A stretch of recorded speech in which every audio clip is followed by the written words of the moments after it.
Hello everyone, my name is Akanksha Ranjan and I have qualified NET JRF in law subject with 232 marks out of 300 and आज मैं ये video बना रही हूँ आप सबके लिए so that you can get an idea कि आपको तैयारी कैसे शुरू करनी चाहिए, क्या क्या सब्जेक्ट्स होते हैं, क्या सिलेबस होता है और कहाँ कहाँ से आप पढ़ सकते हैं, क्या क्या आपको हेल्प कर सकती है with my personal experience.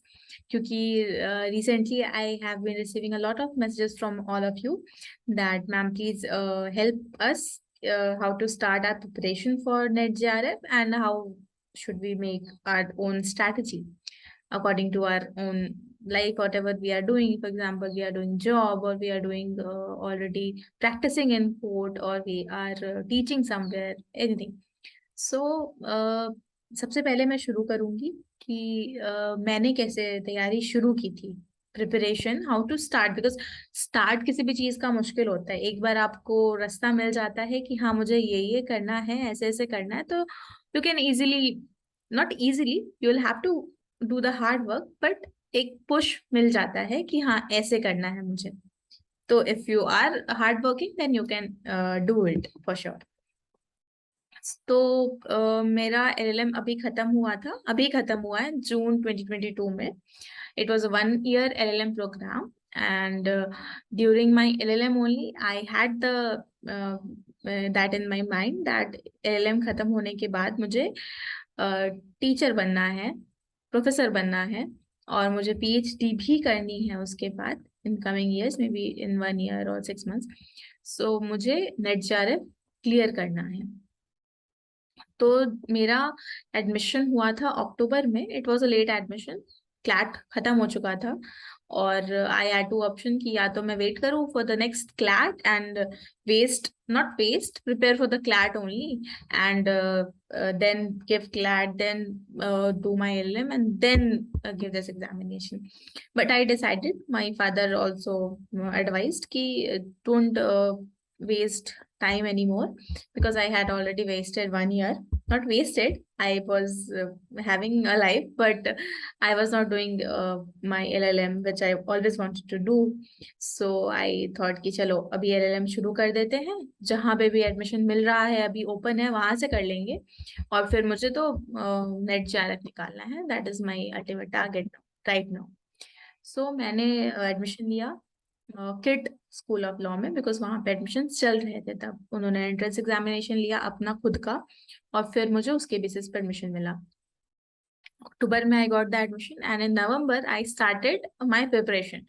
Like I had collected all the materials and everything कि मुझे क्या क्या कैसे करना है, वो मैंने अक्टूबर में कर लिया था और मैंने नवंबर में शुरू कर दिया वो करना, पढ़ाई उसके लिए।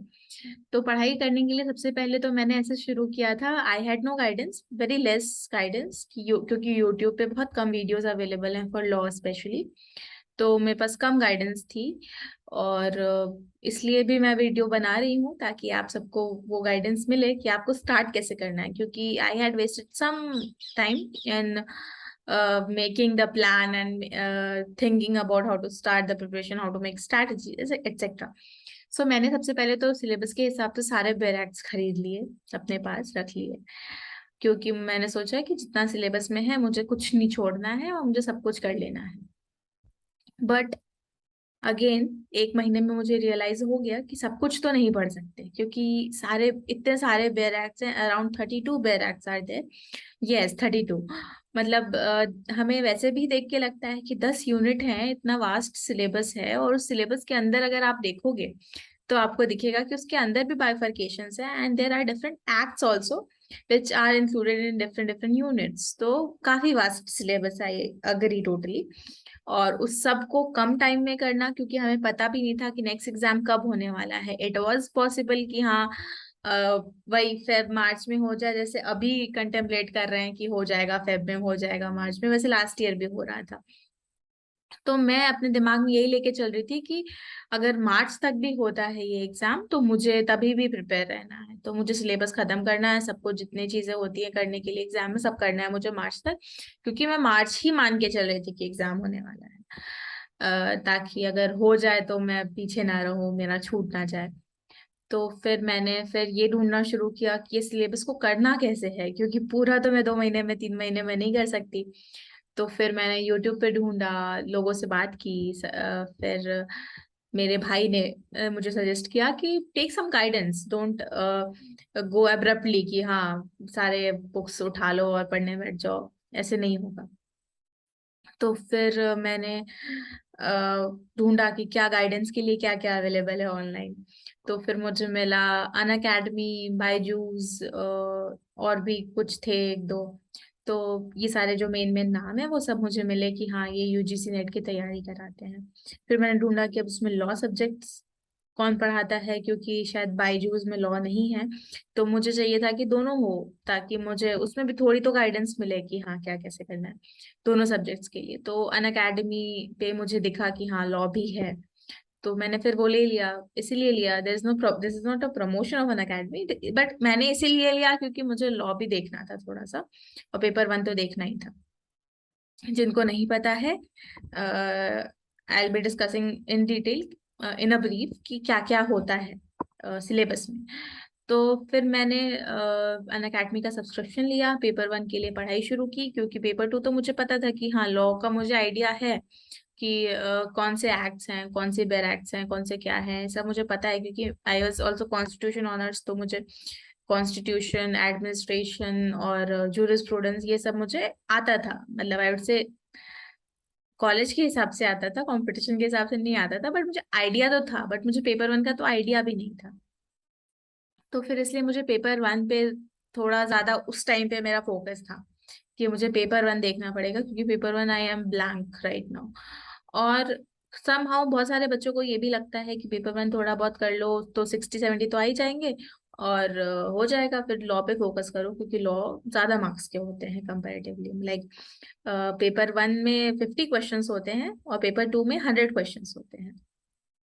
तो बच्चे लॉ पे ज्यादा ध्यान देते हैं, देना भी चाहिए ज्यादा कंपैरेटिवली, बट छोड़ना भी नहीं चाहिए पेपर 1, क्योंकि पेपर 1 भी है उस पेपर में, और वो भी कंपटीशन के ही अंदर है, आपको बस क्वालिफाई नहीं करना होता है। तो अगर आपके लॉ में बाई चांस 5 नंबर कम आ जाते हैं और आपने पेपर 1 में अच्छी तैयारी की है, उसमें ज्यादा आ जाते हैं, तो सब कंबाइन होके ही आपकी रैंक बनती है। जो कि हुआ भी, मेरा जो एग्जाम हुआ था जिसमें अभी मैंने मार्क्स लाए हैं 232, उसमें से 80 मार्क्स मेरे पेपर 1 के ही हैं, और पेपर 2 के मेरे 152 मार्क्स हैं।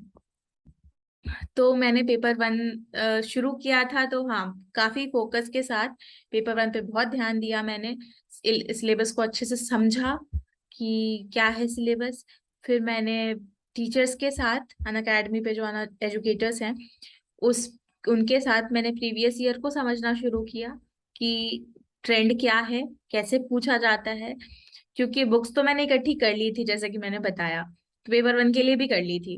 There is a good book जो कि हर कोई रिकमेंड करता है, मुझे भी किया गया था, केवीएस मदान, पेपर 1 के लिए बेस्ट बुक है मेरे हिसाब से, सबके हिसाब से। तो अगर आप कोई बुक लेना चाहते हैं फॉर गाइडेंस, तो हाँ केवीएस मदान आप ले सकते हैं। और वो बुक थी मेरे पास, बट मुझे ये समझना था कि उस बुक में से कैसे पढ़े, क्योंकि बुक तो फिर वही इतनी मोटी बुक है, मैं पूरी तो नहीं पढ़ूंगी, और वो पढ़ूंगी भी तो क्या गारंटी कि उसमें से कुछ आ जाएगा, क्योंकि क्वेश्चंस तो उन्होंने नहीं बताया ना कि हाँ केवीएस मैदान पढ़ लो, केवीएस मैदान से आ जाएगा क्वेश्चन, ऐसा तो नहीं बताया है उन्होंने, ये तो हम सब ने ही डिसाइड किया है कि हाँ कौन सी बुक से पढ़े। तो फिर मैंने अन अकेडमी पे टीचर्स से समझना शुरू किया कि कैसे पढ़ते हैं। तो प्रीवियस ईयर को पढ़ते पढ़ते समझते समझते मुझे आइडिया लगा कि हाँ ये एग्जाम में what kind of logic they are expecting, what kind of conceptual understanding they are expecting, what kind of philosophical area also that they are expecting us to know। ये सब मुझे प्रीवियस ईयर से समझ आया कि हाँ ये डायरेक्ट नहीं पूछते हैं, ये आपको कॉन्सेप्ट जो है सिलेबस के अंदर, उसको अप्लाई करने के हिसाब से वो क्वेश्चंस पूछते हैं। They will not ask you कि हाँ इसका क्या डेफिनेशन है या इसका क्या पॉइंट है, ऐसा डायरेक्ट क्वेश्चंस नहीं आता कि आपको वो रट लेना है और वो आप आंसर करके आ जाओगे बुक से, ऐसा नहीं हो। इसीलिए ये जरूरी हो जाता है, स्पेशली यूजीसी नेट जेआरएफ के एग्जामिनेशन में मैं कहना चाहूंगी कि आप अंडरस्टैंड करके पढ़ो। हम हमेशा बचपन से सुनते आए हैं कि चीजों को समझो रटो मत, चीजों को समझो रटो मत, लेकिन यहाँ पे इस एग्जामिनेशन के लिए मैं स्पेशली कहूंगी कि चीजों को समझो, क्योंकि रटा हुआ कुछ आएगा ही नहीं। अगर आपको कोई भी एक कॉन्सेप्ट है, उस कॉन्सेप्ट को आपने पढ़ भी लिया, रटने के लिए पढ़ लिया, अगर समझने के लिए नहीं, तो वो आपको समझ ही नहीं आएगा कि उन्होंने पूछा है उसी कॉन्सेप्ट के अंदर से वो क्वेश्चन पूछा, आप ये भी नहीं समझ पाओगे। इसीलिए आई वुड हाईली रिकमेंड कि आप पेपर वन पे अच्छे से फोकस करो।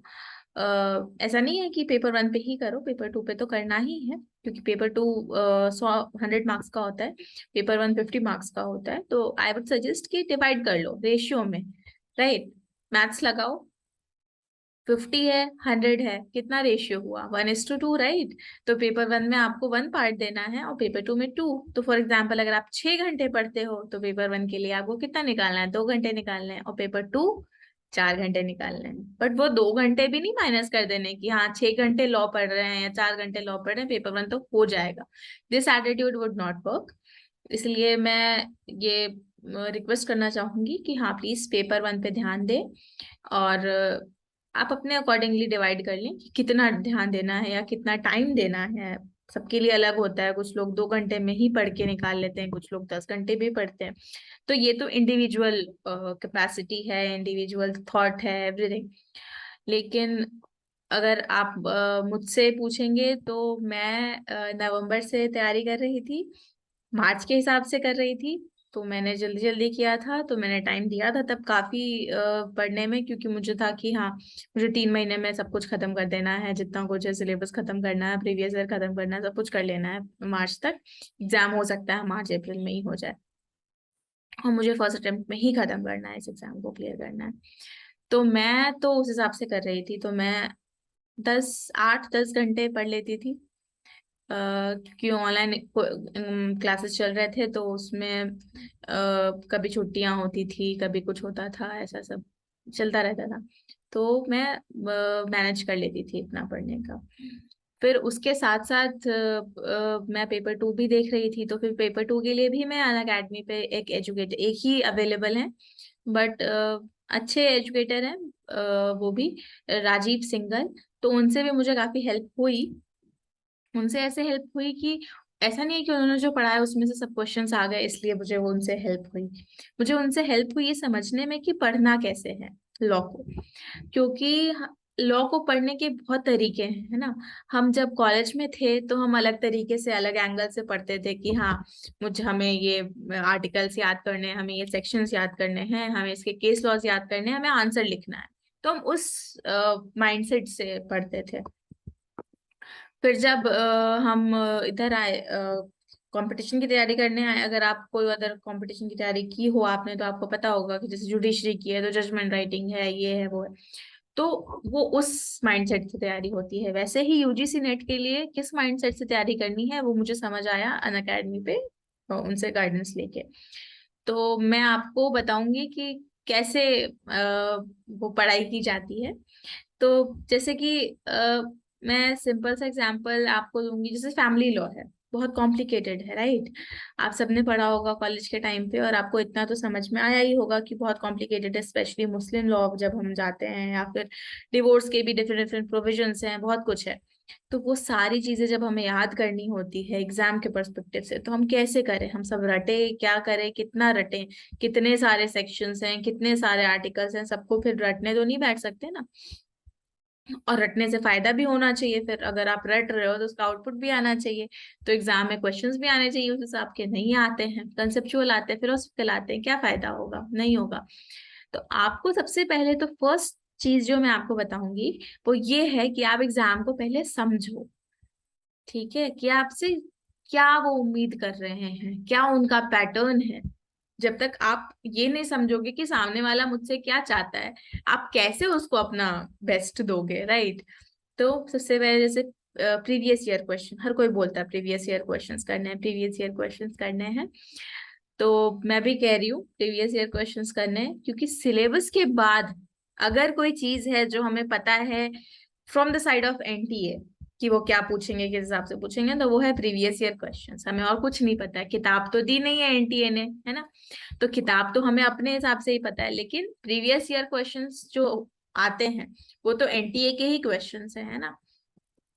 तो मेरे पास एक बुक थी जिसमें सारे प्रीवियस ईयर के कंपाइलेशन थे for law and for paper one also.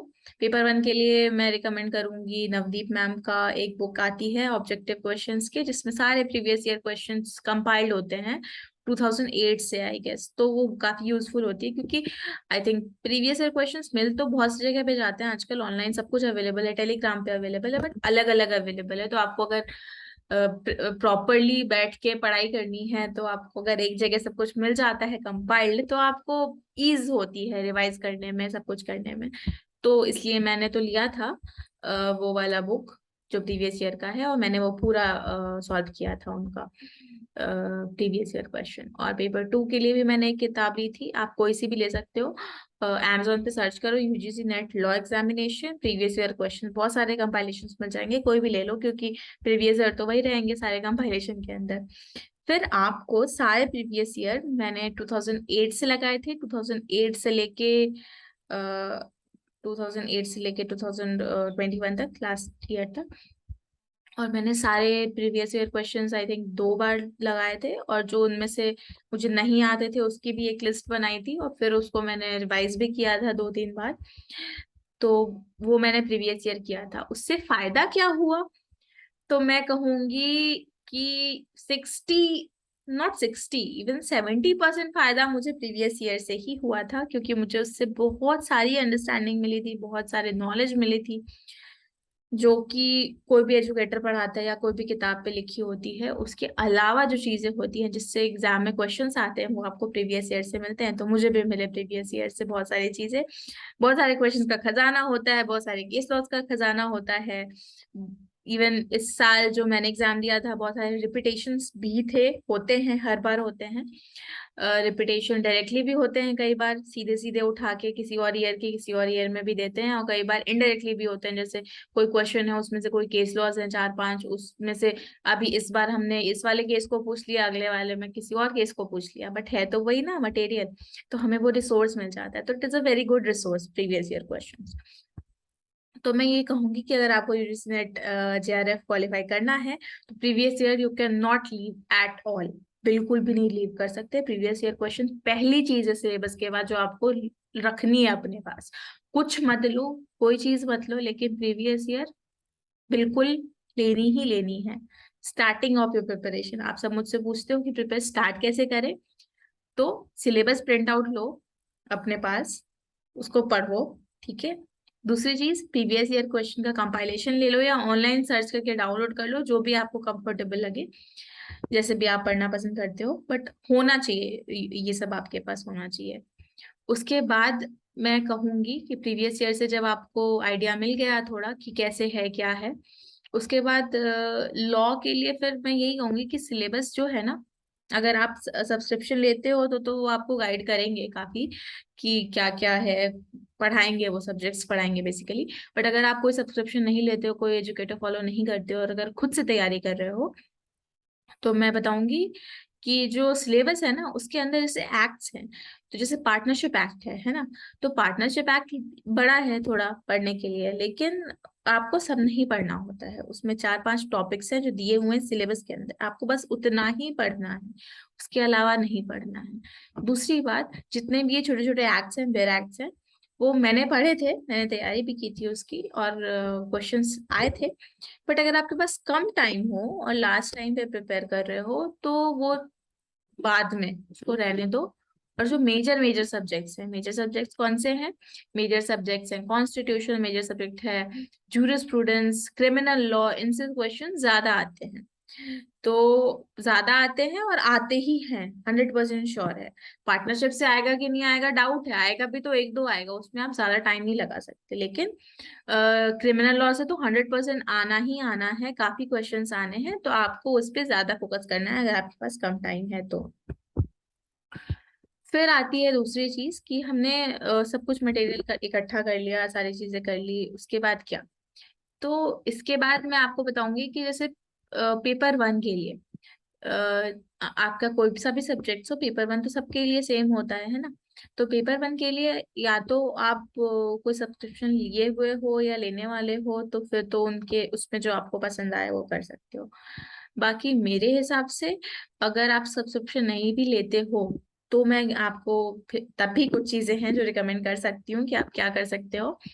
तो जैसे मैंने किया था, तलवीर सर हैं, बहुत सारे बच्चे आप में से जानते भी होंगे उनका नाम, नंबर वन एजुकेटर है अकेडमी के और यूट्यूब पे भी काफी फेमस है।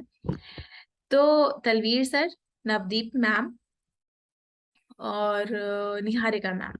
निहारिका मैम को मैंने इनिशियली फॉलो किया था, बट मैं रिकमेंड नहीं करूंगी। बट हाँ, तलवीर सर, नवदीप मैम मैं रिकमेंड करूंगी। इनकी अनअकैडमी पे फ्री क्लासेस भी चलती हैं, वो भी ले सकते हो, 1 घंटे की रात को एमसीक्यूज कराती है मैम, वो भी कर सकते हो। ये सब फ्री है जो चीजें अभी मैं बता रही हूँ।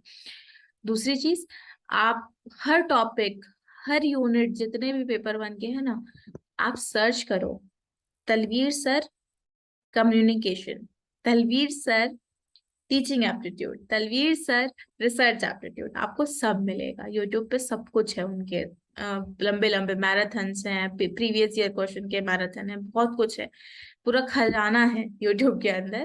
बस आपको सर्च करने की देर है और उसमें से करने की देर है बस।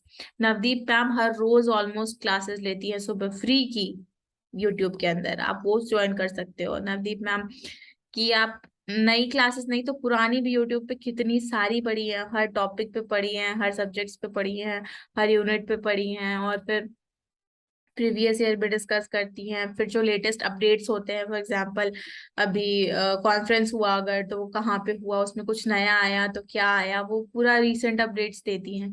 तो वो बहुत हेल्पफुल होता है, काफी हेल्पफुल होता है। तो मैं उनको फॉलो कर देती, इवन दो मेरा सब्सक्रिप्शन आई थिंक अप्रैल में खत्म हो गया था, अप्रैल और मई। उसके बाद मैंने सब्सक्रिप्शन ही रिन्यू करा था, क्योंकि एक बार तो मैं पढ़ ही चुकी थी उन सबसे, अन अकेडमी पे सिलेबस कंप्लीट कर चुकी थी। तो फिर मैंने यूट्यूब पे जो उनके अपडेट्स आते थे, चीजें होती थी फ्री की, जितनी चीजें होती थी वो सब मैंने किया है अगले अक्टूबर तक, जब तक एग्जाम नहीं हुआ। तो मुझे दोनों का एक्सपीरियंस है, फ्री वाले का भी और सब्सक्रिप्शन वाले का भी। तो मैं ये कह सकती हूँ कि हाँ, फ्री में भी सब कुछ अवेलेबल है, काफी कुछ अवेलेबल है। अगर आप चाहो तो आप फ्री में भी तैयारी कर सकते हो, अच्छी तैयारी कर सकते हो एग्जामिनेशन के लिए। तो ये सारी चीजें तो हो गई बुक्स के बारे में, रिसोर्सेज के बारे में।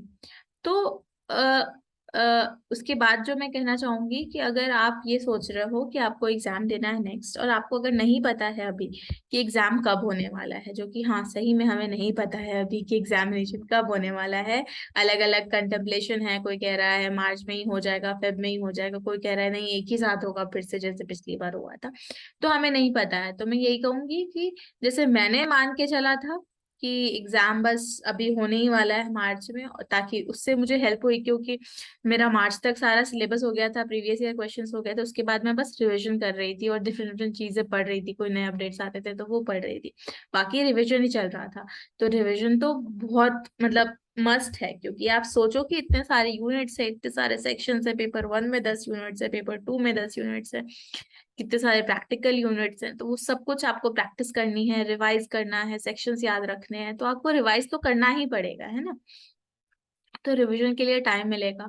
तो अगर आप मान के चलते हो कि पेपर 4 महीने में होने वाला है, तो 4 महीने में सारी तैयारी कर लो। उसके बाद अगर जब भी होता है पेपर, तब तक आप रिवाइज कर लेना या प्रैक्टिस कर लेना, और भी मतलब अपने आप को इम्प्रूव कर लेना। और अगर पेपर लेट, अगर पहले हो जाता है तो आपका सिलेबस कंप्लीट हो ही गया, आपकी एक बार की तैयारी तो हो ही गई, तो वो उस पर भी हेल्प करेगी। तो इसलिए ट्राई करना कि सिलेबस, जो बेसिक सिलेबस है उसको जल्दी खत्म कर लो, मतलब जितना टाइम लगेगा आपके हिसाब से अकॉर्डिंगली। और उसको खत्म करने के बाद फिर आप अदर चीजें, जितनी प्रैक्टिस होती है, एमसीक्यूज लगाए जाते हैं, प्रीवियस ईयर बार बार लगाए जाते हैं, रिवाइज किया जाता है, इस सब पे फोकस करना शुरू कर दो। क्योंकि अल्टीमेटली ये सबका मिक्सचर जब होता है ना, कि आपने रिवाइज भी कर लिया, सिलेबस भी कंप्लीट कर लिया, एमसीक्यूज भी लगा लिए, सब कुछ कर लिया, प्रीवियस ईयर भी लगा लिए, तो ही आपका फिर वो रिजल्ट में रिफ्लेक्ट करता है कि हाँ, you have left nothing, you have done your best, 100% you have done. जैसे कि मैंने, मतलब मुझे पता था कि मुझे यही करना है, तो I was just giving everything to it, जो भी चाहिए था उसके लिए। उसके लिए मुझे फ्री क्लासेस करनी है या फिर मुझे प्रैक्टिस करनी है, बुक्स में से क्वेश्चंस लगाने हैं, जो भी मेरे पास अवेलेबल था जिस हिसाब से, वो सब कुछ मैंने अपना 100% दिया था, जो कि thankfully with the blessing of God I have got my results also positive, and you will also get the same if you give your best, your full potential to it, जो कि आपका ड्रीम है कि आपको UGC net JRF clear करना है। तो फिर अगर आपने सपना देख ही लिया है तो फिर उसके लिए काम करना आज से शुरू कर दीजिए, अभी से शुरू कर दीजिए। तो that's it, and this was all about my journey, कि मैंने कैसे कैसे तैयारी की थी, क्या क्या रेफर किया था, और आई होप कि इससे आपको हेल्प मिली हो, क्योंकि मेरा पर्पस यही था कि आप सबको हेल्प कर पाऊँ कि क्या आप शुरू कैसे करो और कैसे आप अपना रास्ता बनाओ, है ना। तो that's all, and thank you very much for listening to me. Thank you. All the very best for your future, for your examination, for your preparation. Thank you so much.